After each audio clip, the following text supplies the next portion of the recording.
All right, so in this video, we're gonna talk a little bit about how you can target really big walleyes this season. I was just out on the water earlier on a new body of water that I've never really fished before, but I know is notorious for some bigger fish.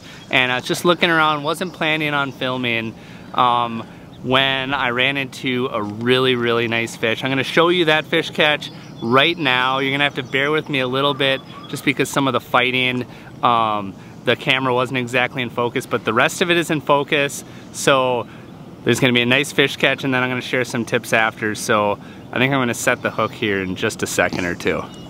Oh, he's coming up. He's got it. Yes! Yes!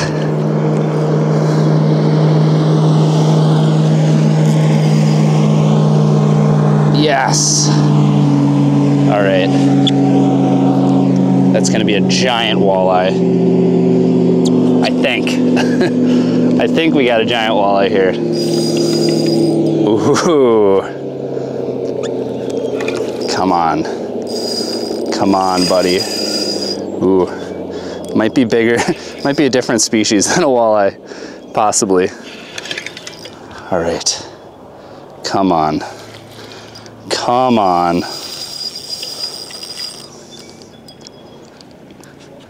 Be a walleye. We still haven't seen it, which is a bad sign. That kind of gives me some musky vibes, but we'll see. Oh no, it's a big walleye. It's a big walleye. Really big walleye. Really big walleye. Come on, buddy.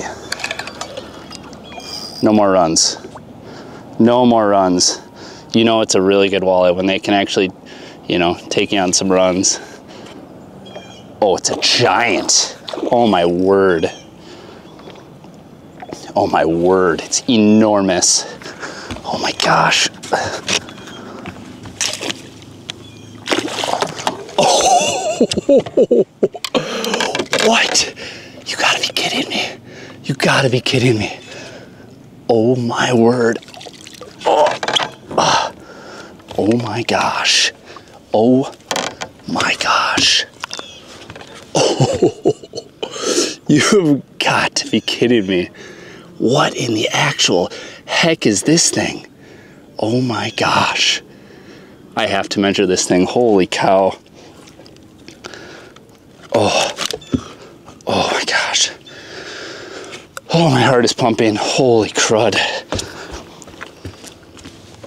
All right. Let's get this on the big bump board here.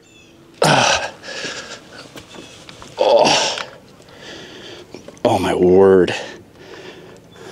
Just a hair short of 29. Oh, one last look. Check this guy out. Oh my word, what an absolute mammoth. This has got to be like almost a 10-pound fish. Holy cow, I'm gonna get him right back. Just an absolute giant.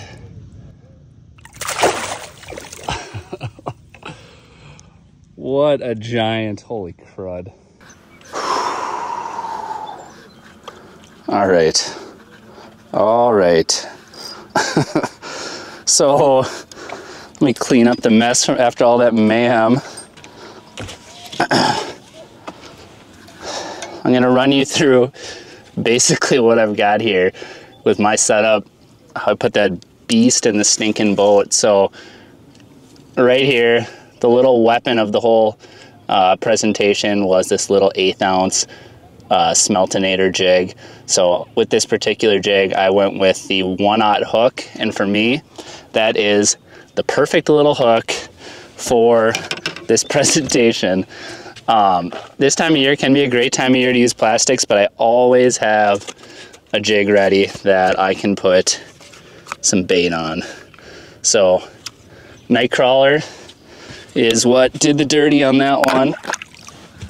I'll clean him up here real quick and then show you kind of how I rig him. So when I'm rigging a Nightcrawler on a jig like this, hopefully he'll cooperate here. I like to stick it right through the tip and then work it up till it gets, with this jig in particular, right up to the bait keeper. Then I pop it out and then I work it up. The reason why I love these Smeltnator jigs, I mean, they were definitely designed for bass fishing originally, but very good hook.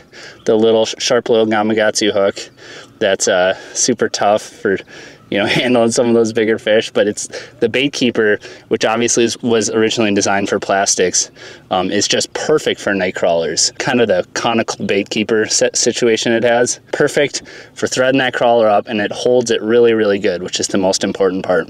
So this is kind of just a look at the little weapon that put that walleye in the boat there. That walleye was just short of 29 inches. And I've kind of been hunting on some of these local lakes for 30-inch walleye.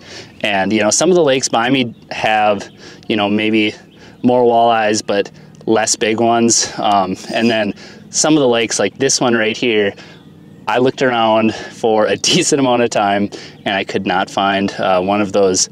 Basically, I couldn't find any walleyes. I caught some bass. There are some muskies, so I caught some, or not caught some, but saw some muskie. And there were really only a few marks that I'd consider to be walleye.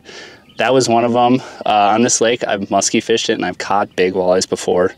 But so I figured this would be a good candidate for maybe tracking down a 30-incher. But this one right here, this rod is 7'6", so it's a little bit on the longer side. You don't need a really big rod for this presentation. Obviously, it can help when you're fighting, you know, those really big, large, just tank of a walleye. But you don't need a super long rod. You can go up probably anywhere from 7 to about 7.5 foot is typically what you're gonna be looking for. But one thing that is really important with this presentation, especially if you're gonna be using a nice little finesse jig situation like this, is you wanna make sure that you have like a medium light power rod. So this one's medium light power with extra fast action. Extra fast or just fast is totally fine for this presentation. So this is the tuned up Apex Pro, which is definitely one of the nicer higher end reels. And then rods, nicer higher end rods. But this reel right here is 2000 size, and it's just a Daiwa ballistic. So I've got a number of different rods, or reels. I got some older ones that I still use. Like this is an old Quantum, but I also have some ballistics. I have some, the Daiwa Fuegos are good too for the money, you know, for around $100. That's a higher quality reel. So whew, that's a lot of talking after a really nice fish, but this is just like kind of a cool deal. Right now where we're at, it's kind of like early summer. And I wouldn't say late spring anymore. I'd say we're firmly in early summer. And the cool thing about this time of year is the fish are gonna be leaving the shallows and heading out to deeper water. And in a lot of cases, the biggest fish are gonna be out suspending. So right now we're in roughly like 28, 27 feet of water. I wasn't recording live scope because I just kind of am out fun fishing. And I said, if I catch something big, I'll have the main cam recording. But yeah, we're in like 27 feet and that fish was suspended I'd say about 10 feet off the bottom, and flipped the jig over at him. Didn't go, swam away, and I kind of followed him and took another cast at him. And yeah, that was a beautiful fish. And what was cool about that fish, man, is not only is it big, long, but that thing was big. I don't have any measuring devices in the boat right now. And I definitely cannot say, you know, that was a double-digit fish. It probably wasn't, just because based on the length. But that was one of those fish that's more shaped like those big, like Rainy River, even like Lake Winnipeg fish, where that thing was meaty. I mean, you guys saw it on camera. That thing looked like a Canadian fish. This is a pattern that's just going to get better and better as we get further into the year. Basically chasing those suspended fish out in deeper water.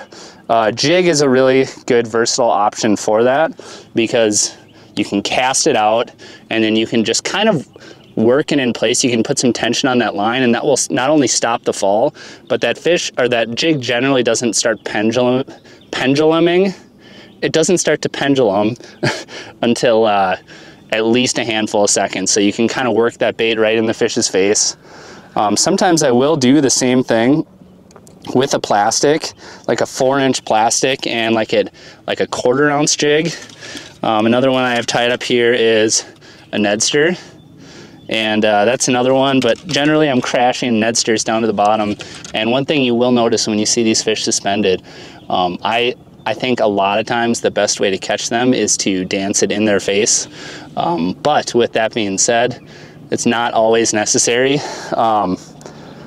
More often than not, those fish will follow you down to the bottom if you want to crash it down to the bottom.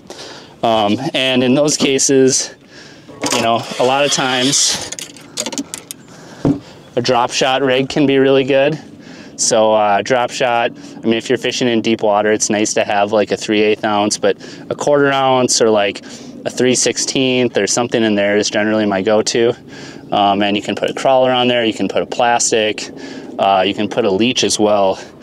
And then I guess the last presentation that can be really good for those suspended fish, and you guys are probably shouting from your seats right now, shouting at your cell phone. What about the bobber? What about the bobber? Well, bobbers are very good. So sometimes bobbers are just the absolute best, just because you can hang that bait in front of a fish for 2 minutes and just let it soak there and wait for that fish to finally come up and commit. But the reason why I didn't have the bobber on the deck specifically is just because it's not as versatile. So if I have a fish and let's say I'm over 30 feet of water and there's fish about 15 feet down, about halfway down, and I'll probably set my bobber for 12 feet so that jig will come down and rest about 12 feet below the surface. Let those fish come up those extra 2-3 feet to meet it. Looks like there is a fish floating right there.